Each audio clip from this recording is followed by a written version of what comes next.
Nurse! Ah. Nurse! Oy, andito ka pala. Pwede ba makasuyo? Pakikuha nga yung mga ano doon, yung mga dugo na kinuha nila, yung mga blood sample sa buong Ward 6. Kasi kailangan may dala agad yun doon sa ano, sa baba. May dala doon sa lab test. Pakisuyo na lang, ha? Sige po. Tapos pagbalik mo, pakidaanan mo na rin yung ano, pakidaanan mo yung may ibibigay yung pang-BP na machine. Kailangan doon sa room 225. Sige po. Okay. Diba yan, utos na siya ng utos. Para naman yung sahod niya, dapat papunta na sa akin yun. Kanina pa yun siya. Pati pag BP ng pasyente niya. Ako pa.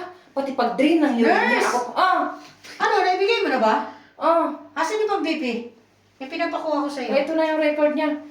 Magkano ba sahod ko? Commission ko sa sahod mo? Parang ako na yata lahat ng gumagawa ng sahod mo Ay, hindi. Kasi marami rin akong marami ko inaasikaso. Dinedelegate ko lang sa'yo para matapos tayo. Pagtutulungan ba? Ganun na yun. huwag mo Teamwork nga pala yun. Kasi teamwork tayo. Teamwork pala yun. Hindi ako na-inform. Kagaya niyan.